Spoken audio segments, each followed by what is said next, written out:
Pengaruh Presiden Jokowi yang konon tingkat dukungan publiknya masih di atas 70%, pengaruh Presiden Jokowi terhadap pemilu 2024 ini menjadi sebuah tanda tanya besar. Benarkah masih ada Jokowi efek?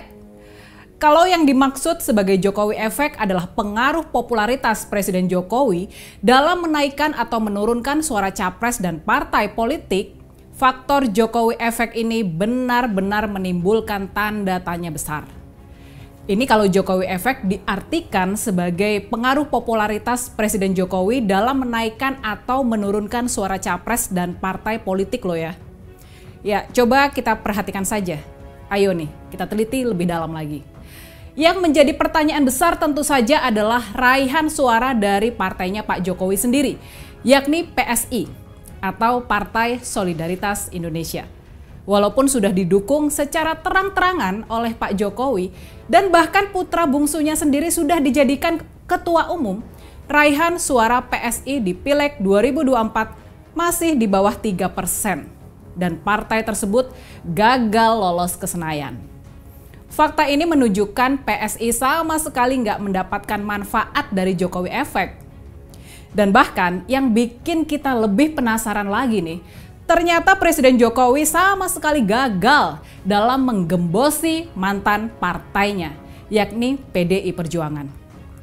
Walaupun suara PDI Perjuangan turun dibandingkan Pilpres 2019, tapi penurunannya relatif kecil dan PDIP pun sukses mempertahankan posisinya sebagai partai pemenang pemilu 2024. Maka pertanyaannya kini, mengapa Pak Jokowi sepertinya tidak punya kuasa buat mengerek naik atau menjatuhkan suara partai politik? Mengapa suara PSI jeblok dan suara PDI Perjuangan tetap perkasa? Apakah benar ada pengaruh Jokowi efek dalam ajang Pilpres dan Pileg tahun ini? Jangan-jangan ini cuma mitos atau hoax saja.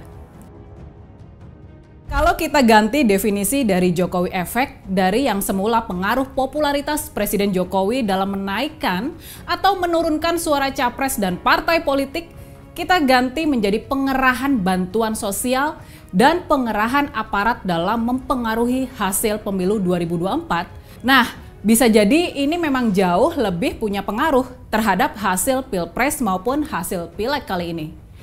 Kalau definisinya diubah, semuanya bisa jadi lebih masuk akal. Sudah bukan rahasia umum lagi, sudah terlihat dengan sangat terang benderang soal pembagian bansos di daerah-daerah elektoral Mas Ganjar untuk mempengaruhi preferensi pilihan masyarakat di Pilpres tahun 2024 ini. Dan sudah jadi rahasia umum bahwa dalam Pilpres kali ini sudah terjadi pula pengerahan aparat untuk menekan warga dan ikut mempengaruhi hasil Pilpres. Dan yang terparah nih, ini yang paling parah. Sebagaimana pernah diungkap oleh mantan anggota DPR RI Akbar Faisal di sebuah acara televisi, kali ini praktek money politics bahkan sudah dilakukan secara masif dan terang-terangan. Sehingga pemilu tahun 2024 bisa dianggap sebagai pemilihan umum yang paling kotor yang pernah terjadi di Indonesia. Bila kita mempercayai 3 jenis pelanggaran pemilu yang dilakukan pemerintah tersebut benar-benar terjadi, maka bisa jadi kita sekarang bisa lebih memahami hasil dari pemilu yang sudah terjadi, baik di Pileg maupun di Pilpres. Semuanya jadi lebih masuk akal. Kita bisa paham bahwa tekanan terutama terjadi kepada para pemilih Ganjar Mahfud yang memang sudah menjadi target untuk dihancurkan. Jawa Tengah, Jawa Timur, dan Bali, 3 basis kekuatan Mas Ganjar dan PDI Perjuangan menjadi daerah yang paling diserang. Dan makanya suara Ganjar Mahfud yang paling anjlok juga. Dan kemudian dari cerita-cerita di lapangan pula, cerita-cerita di basis PDI Perjuangan, kita tahu soal adanya perlawanan di tingkat bawah.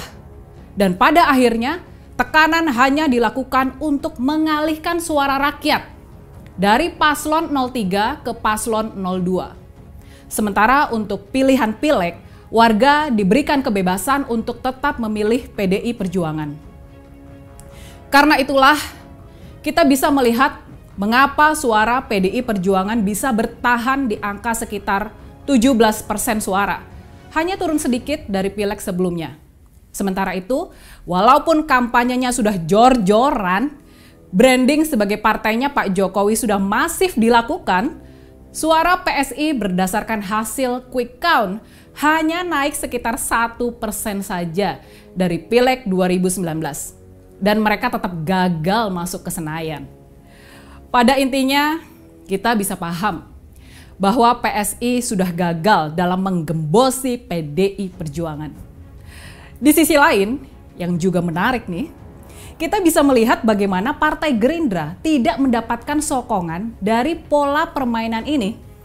Sehingga walaupun capres mereka menang telak di Pilpres, walaupun Eyang Prabowo sukses menang satu putaran, tapi suara Gerindra tidak banyak berubah dari pileg tahun 2019. Di sisi lainnya, yang tampak mendapatkan sokongan kuat adalah para caleg dari Partai Golkar. Mereka sukses merebut posisi kedua pileg dari Gerindra. Suara Partai Golkar naik dari sekitar 12% di pileg 2019 menjadi sekitar 14 hingga 15% di pileg 2024 ini. Soal tingginya kenaikan suara Partai Golkar dibandingkan Partai Gerindra bisa kita analisa sebagai kepercayaan Presiden Jokowi yang lebih tinggi kepada Partai Golkar dibandingkan kepada Partai Gerindra. Dan ini juga indikasi awal kalau Pak Jokowi tidak mau membiarkan Eyang Prabowo menjadi presiden yang kuat, yang punya sokongan besar dari partainya sendiri di parlemen. Ya begitulah yang bisa kita pahami semua ini. Kalau kita berpegang pada definisi Jokowi Efek sebagai pengaruh popularitas Presiden Jokowi dalam menaikkan atau menurunkan suara capres dan partai politik, hasil pemilu 2024 sungguh menjadi penuh tanda tanya sebagai sebuah anomali. Tapi kalau kita pahami Jokowi Efek sebagai pengerahan bantuan sosial dan pengerahan aparat dalam mempengaruhi hasil pemilu 2024, nah semuanya jadi sangat masuk akal.